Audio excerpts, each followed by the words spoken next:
Di akhir tahun 1989 sampai 1990, 7 mayat laki-laki berkulit putih ditemukan di Florida Tengah.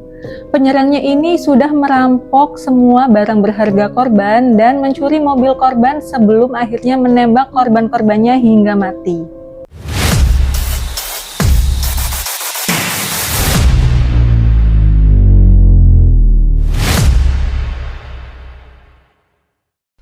Assalamualaikum warahmatullahi wabarakatuh. Hai, ini Nugi. Lekku, semuanya apa kabar? Semoga semuanya dalam keadaan sehat dan bisa menjalani aktivitas sehari-harinya seperti biasa tanpa ada kendala sedikit pun. Amin. Hari ini kita akan membahas sebuah cerita yang cukup menarik. Cerita tentang pembunuhan berantai wanita yang paling terkenal di US. Tapi sebelum kita masuk ke ceritanya, buat lekku semua yang belum subscribe channel aku, ayo di-subscribe dulu. Biar kita bisa terus bercerita, berbagi pengalaman, berbagi informasi yang bisa menjadi hiburan bagi lekku semua dimanapun kalian berada. Aileen Wuornos, seorang pembunuh berantai wanita berdarah dingin yang lahir pada tanggal 29 Februari 1956 di Rochester, Michigan. Kisahnya yang sangat terkenal di US ini hingga dijadikan sebuah film. Tapi apa yang melatar belakangi si Aileen Wuornos ini hingga menjadi seorang pembunuh? Nah, pada zaman dahulu ketika ia baru lahir, ayahnya ini dipenjara karena kasus pelecehan anak di bawah umur. Nah, beberapa tahun setelahnya, ayahnya ini meninggal karena bunuh diri di dalam penjara.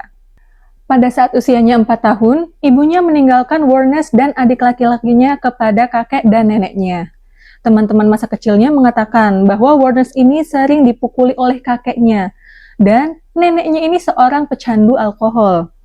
Makanya kehidupan keluarganya ini sebenarnya sudah broken, sudah hancur, sehingga menjadikan Wuornos ini tumbuh menjadi wanita yang kurang perhatian, yang nakal, yang tidak memiliki kehidupan yang layak. Wuornos akhirnya dibesarkan di lingkungan tempat tinggal yang sangat kacau. Hingga pada saat usianya 11 tahun, dia memutuskan untuk bekerja menjadi pelayan seksual dengan bayaran berupa uang, bir, ataupun rokok untuk menunjang kehidupan sehari-harinya. Pada saat usianya 14 tahun, Wuornos ini melahirkan seorang anak tunggal. Nah, tetangganya ini mengklaim bahwa ayah biologis dari anak tunggal tersebut adalah teman dari kakeknya Wuornos yang usianya sudah dewasa.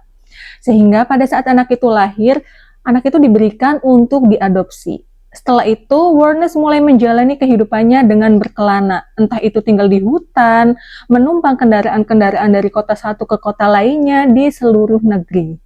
Pada tahun 1976, Aileen Wuornos berhasil menikah dengan laki-laki miliarder di Florida. Tapi pernikahannya itu tidak bertahan lama, hanya bertahan 9 minggu saja. Karena si Aileen Wuornos ini tidak mau mengurus suaminya yang sudah berusia tua. Karena dia menikah ini hanya karena hartanya saja, bukan karena cinta. Kemudian, pada awal tahun 1980-an, setelah kematian adik laki-lakinya karena kanker, Aileen Wuornos mulai bekerja sebagai pekerja seks komersial di Florida. Nah, dia ini sering bermasalah dengan hukum, karena kepemilikan senjata api ilegal, pemalsuan identitas, penyerangan, dan perampokan. Nah, pada tahun 1986, Aileen Wuornos bertemu dengan Terry Moore di salah satu bar di Daytona Beach, Florida. Keduanya kemudian menjalin hubungan yang romantis dan intens. Keduanya ini hubungan sesama jenis, yaitu perempuan dengan perempuan. Walaupun sudah memiliki hubungan romantis dengan Terry Moore, Wuornos ini tetap bekerja sebagai pekerja seks komersial, di mana kliennya ini kebanyakan pria berkulit putih setengah baya, kelas bawah sampai kelas menengah. Aileen Wuornos dan Terry Moore ini sering menjual barang-barang curiannya di Pegadaian, Florida. Nah, pada tahun 1990, Terry Moore ini udah mulai curiga sama aktivitasnya si Wuornos, sehingga pada saat itu dia memutuskan untuk pindah bersama keluarganya ke Pennsylvania. Di akhir tahun 1989 sampai 1990, 7 mayat laki-laki berkulit putih ditemukan di Florida Tengah. Penyerangnya ini sudah merampok semua barang berharga korban dan mencuri mobil korban sebelum akhirnya menembak korban-korbannya hingga mati. Pada tahun 1989, Richard Mallory ditemukan tewas dengan beberapa luka tembak di dada oleh salah seorang deputi Volusia County beberapa mil dari mobilnya yang ditinggalkan. Selama investigasi pembunuhan, polisi Volusia County menemukan barang-barang milik Richard Mallory di pegadaian setempat. Struknya ini menunjukkan sebuah sidik jari milik Warnes.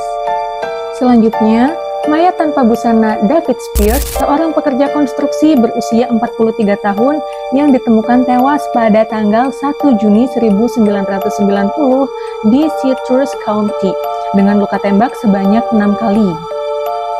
Beberapa waktu setelahnya, ditemukan seorang mayat pekerja rodeo paruh waktu, Charles Carskaden, yang berusia 40 tahun di Pasco County dengan luka tembak sebanyak 9 kali di dada dan di perut.